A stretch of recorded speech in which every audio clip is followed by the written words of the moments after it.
Okay guys, so we're back with some more Chaos Zero Nightmare. Now we have to get into what's really going to be opening up your account even more, because the Basin of Hyperspace is the first piece of content where you're going to be introduced to having to use two different team comps. Now the thing with this is that a lot of people are going to ask questions like, well, how much do I need to invest into this second team? Because I've been dumping tons of mats, and I've been told to dump tons of mats into my first team. And so I not only want to talk about that, but we're also going to run through this and point out some things that you really want to make sure you're paying attention to. So obviously, first things first, guys, support buff. This is something I know people are just not going to read, and they're going to be like, hey, I've been playing for 6 months, but never knew that that was a thing. Well, they made sure that it's literally by itself on this almost blank canvas, so you can't miss it. So the support buff is damage dealt by weakness attacks is amplified by 30%. Okay, now I'm not gonna sit here and be like, hey, this is super important to do in the beginning, but I just think that anything that you make a habit, it just always gonna help you in the long run.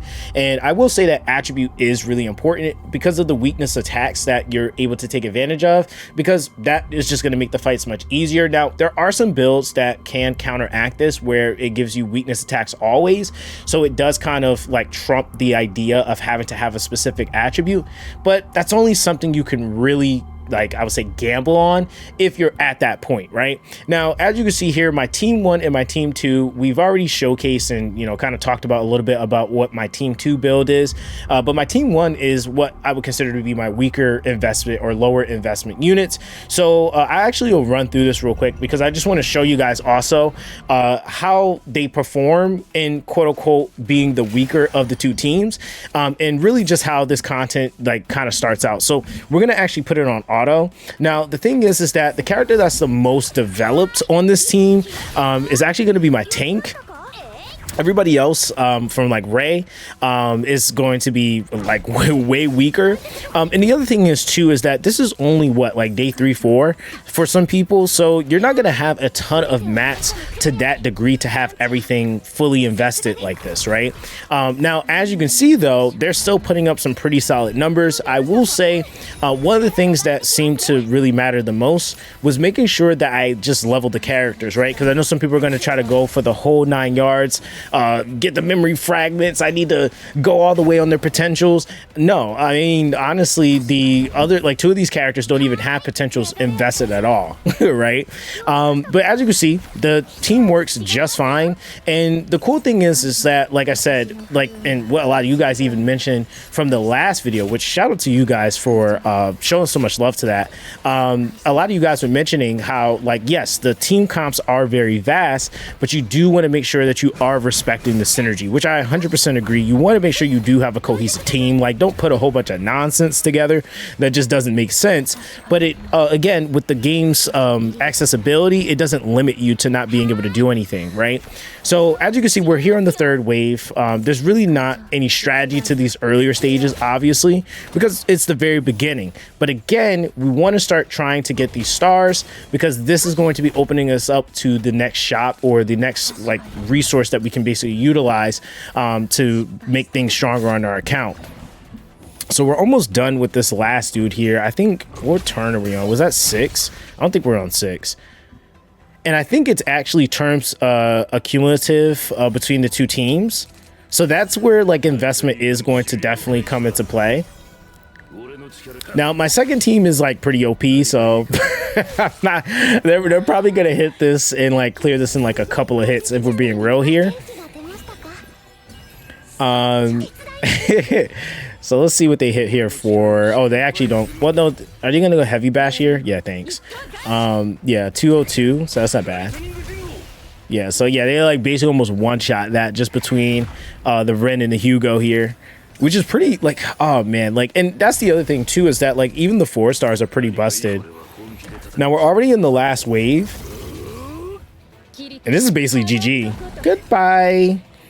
Yeah, I mean, the overwhelming is probably gonna do it. Yeah, with the the follow-up here, and then overwhelming is just gonna clean that up. Dude, imagine getting 5 shield. That's tragic. That is really tragic. Goodbye. All right, so as you can see there, we use the attribute advantage to our advantage, and that made that much simpler. So we completed the first basin, which obviously it should be much easier. But again, I just wanted to kind of show you guys as you go into the next stage here, you'll see same effect. We just have a different boss. And then of course the requirement for the level goes up. Okay. So with this content, it is going to be, I would say, some form of like kind of tower-esque type content, where you're also then going to have a support buff.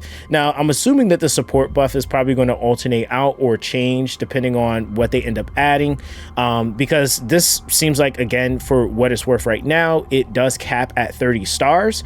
So that, of course, just means that, you know, once you're done with this and once you clear out the things in the shop, that's basically that. Now, the reason why I know that this is going to be monthly content is because it says monthly limit on the undetermined ego crystal, the prim lens, etc. Now, obviously with this shop, because this is the shop where you're able to get some extra resources, this is going to be a shop that's going to give you some more value when we're talking about getting things like the underdetermined ego crystal. You also have the multi-dimensional material as well. So this is a special material for crafting memory fragments. Now, I would say that this is obviously going to be something you want to grab because it is a monthly limit of 1. So it's not like a resource that you're just able to infinitely buy. And then, of course, as you are starting to develop your account, these are 4-star partners. So they're going to be really good for you to snatch as well. And then once you're kind of done with this, you're going to just be able to get more EXP on a monthly basis. So from the looks of it, it looked like we actually had a pretty solid amount. Like the first one, just for the first 3 stars, is like 60. So I think if we pull out, hold on, let me pull out a calculator real quick, because I want to make sure I'm giving you guys the right number so you know how much per month you're getting. So it's 60, I think, times 30, if I'm not mistaken, which is about 1,800 of this currency, which is actually pretty solid. I think you should be able to almost just about clear out that shop, because everything is like on an interval or like a quantity of 1, 3, 6, 9, 12, 50. Yeah, so like you basically would probably pick one of these. You'll be able to always guarantee the underdetermined ego crystal and of course the multi-dimensional fragments, and then I think you'll also be able to always get the prism lens, but that's at the point of being able to clear all 30 stars. And I'm assuming, like I said, this is going to be a challenge that's going to have a support buff that's going to constantly change, which is going to mean that you're probably going to have to mix and match your comps, and or just the attribute that is in charge or that's going to be taking the forefront, right? So again, it doesn't really take much to get started on this. I think that that's like the most important thing. I don't know when the reset's happening because we technically are at the end of the month, so definitely make sure that you guys jump on this ASAP. All right, so yeah, that's basically going to be that. I just wanted to kind of show you guys what my comp was, you know, kind of looking like. I really did almost nothing to get that going, and like I said, even going into the second one here, it's just level 27. So I got the units to about level 30, and I'll show you guys the like details on them so you guys don't think I'm just like over here trolling you. But if we go over to the combatants here and we look at Tressa, you'll see here that she's at level 30. I didn't even actually really make a new build for her. This is like the beginner build that I think just about should mirror what most people should have. And then I don't even have a actual build on my my reg, right? So yeah, just kind of taking that as food for thought. But yeah, guys, I'm not gonna take up too much more of your time. Hopefully you guys are having a blast in the game, because I know I am. Definitely make sure you guys let me know what you think in the comment section down below, and we'll be back with some more Chaos Zero Nightmare. But that's going to be that with this one, guys, and I'll catch you guys in the next one.